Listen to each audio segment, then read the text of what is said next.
On the fifth season's premiere night, Yellowstone drew more than 12 million viewers. In comparison to other shows, the number was unmatched, and the start contrasted with the openings of the previous season.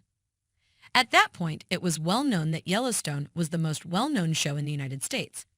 Nonetheless, the first episode of Season 5 established this concept, making it the most popular show in the country, with good reason.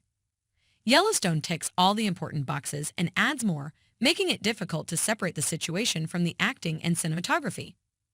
Typically, each of the various honors will delegate a portion of the show to celebrate its progress. Curiously, however, this has been a topic of discussion among Yellowstone fans ever since the show's very first reference point, even though the show received virtually no awards up until the present day. In particular, the Foundation grants have received a lot of criticism for completely ignoring the series, this time without explaining why. Take into account everything and prepare to be blown away.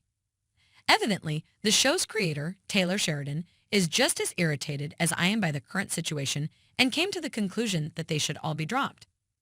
As every one of you know, the E&I Awards, much of the time implied similarly as the Emmys, are elevated yearly distinctions seeing significance in the media business.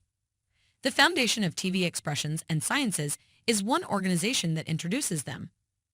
The E&I recognizes outstanding achievements across a variety of genres, including narratives, satire, limited series, theatrical presentations, and more. The awards cover computerized content as well as early evening and daytime television programming. Experts in the field and foundation members select the winners in a democratic process. It's everything except a basic undertaking to acquire an Emmy, as there are various principles to fulfill. A show must demonstrate exceptional quality in areas like composition, acting, coordination, and production values in order to win an Emmy. It should demonstrate creativity, progress, and specialized skill. The material should be compelling, and relevant to its type or classification. Typically, winning an Emmy is regarded as a significant achievement and an acknowledgement of exceptional TV talent and imagination. However, the amusing aspect of Yellowstone's current success in this large number of categories is that it has not yet received an Emmy Award, let alone a legitimate selection.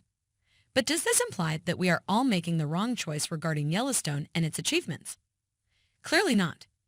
Emmys aren't the only indicators that their show is good, according to all accounts. Despite this, it would have been nice to receive such an award for what the show has accomplished thus far, and I acknowledge that it is absurd to see the series explicitly ignored in this regard. Up to this point, only one E&I grant for the Extraordinary Creation Plan category was awarded to Yellowstone in 2021, and that's all there is to it. Aside from that, Kelly Riley was given 2 Pundits Decision Grants designations in 2023, one for Best Entertainer and the other for Best Show Series.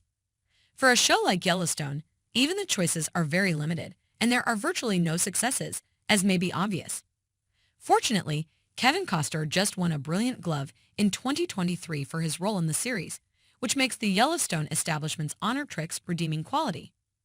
Sheridan acknowledged this current circumstance during a new meeting and stated that his shows have typically received cold reception. However, when asked if he frequently considers receiving praise from the industry's elite, he pointed to the larger impact of his shows, citing Windstream as an additional successful Sheridan project.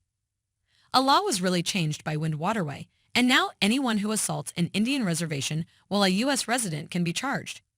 Additionally, he communicated and continued, "Keep your fucking grant." Additionally, there is currently a data set for Native women who have been killed or missing. In 10 years, who will remember that I received an honor? Regardless, that rule had a significant impact. The craftsman is the beginning of all friendly change, and that is your responsibility. Stone impact is, of course, my goal with Yellowstone, as with a lot of the other things I do, essentially was to educate the world about this way of life.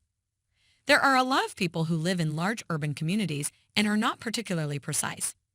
It is a staged world, but it is based on